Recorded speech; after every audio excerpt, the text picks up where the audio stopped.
నిజామాబాద్ జిల్లా సిరికొండ మండలంలోని గోప్యానాయక్ తాండా గ్రామ శాఖ అధ్యక్షుడు Bukya Santosh Kumar DJ mike set సరిచేస్తుండగా ఒక్కసారిగా కరెంటు షాక్ గురై ఆసుపత్రికి తీసుకువెళ్తుండగా మార్గమధ్యంలో మరణించారు.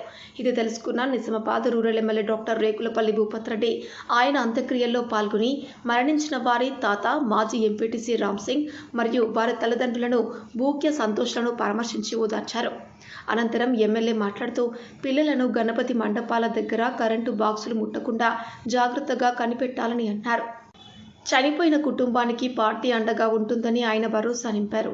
ఈ అంత్యక్రియల్లో డీసీసీ ప్రధాన కార్యదర్శి వెల్మ భాస్కర్ రెడ్డి, గొల్ల ఎర్రన్న, మండల కాంగ్రెస్ పార్టీ అధ్యక్షులు బాకారం రవి, కిసాన్ కేతు మండల అధ్యక్షుడు గాదారి నర్సారెడ్డి, బాలరాజ్ నాయక్, గౌస్ పాషా, రాజేశ్వర్ గౌడ్, మాజీ MPTC Limbanna, Duvvuri Lingareddy, Kondapur VDC chairman Sridhar, Chinna Walgot Govardhan, Limbanna, కుర్దుల పేట భూమన్న, అత్యధిక సంఖ్యలో కాంగ్రెస్ నాయకులు, బంధుమిత్రులు పాల్గొన్నారు.